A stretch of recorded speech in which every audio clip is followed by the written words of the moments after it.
Marke, wie geht's? O que estou a traducir agora é un tratado sobre fraseoloxía. A obra chamase Aspectos de teoría da fraseoloxía. Está escrita por dous lingüistas rusos do máis competente na materia, Dobrovolsky e Baranov. É un estudo moi pormenorizado do campo da fraseoloxía.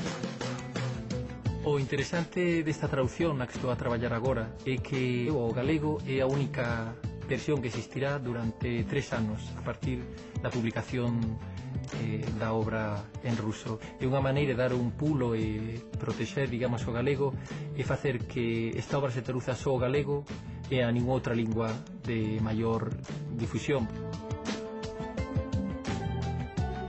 E cando aprendes unha lingua non se trata nin do vocabulario, nin da gramática, trátase de facerse coa personalidade dun pobo, no sentido de que esa lingua é falada polo pobo en cuestión e por ninguén máis, é dicir, o resultado dun carácter.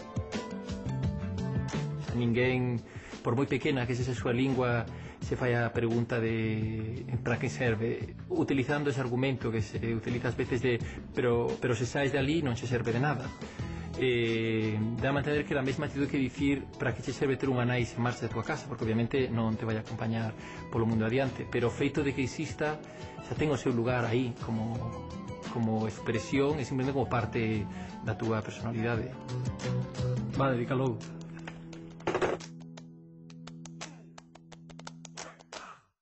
Ben falado!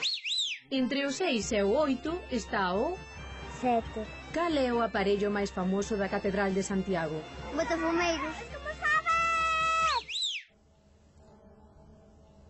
Fernando de Castro, a quen acaban de ver na reportaxe anterior, é un vigués que fala 12 idiomas.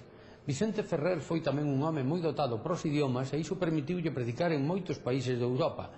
Como tal, aquí en Compostela. En Bonaval consérvanlle o púlpito que utilizou. Destas persoas dixe que teñen don de linguas, remedando o que lles aconteceu milagrosamente aos apóstolos en Xerusalén na Pentecoste. Cando entren na Catedral de Santiago, reparen nos confesionarios. Verán que hai confesionarios que anuncian confesores en diferentes idiomas. Chámanse confesores linguaxeiros e para eles en parte foi construído o Palacio de Raxoi. Pero non é o mesmo ser linguaxeiro que ser un sete linguas. Un sete linguas é un laretas, unha persoa que fala demais ou indebidamente. Así que vostedes traten de ser linguaxeiros, pero non sete linguas. A vor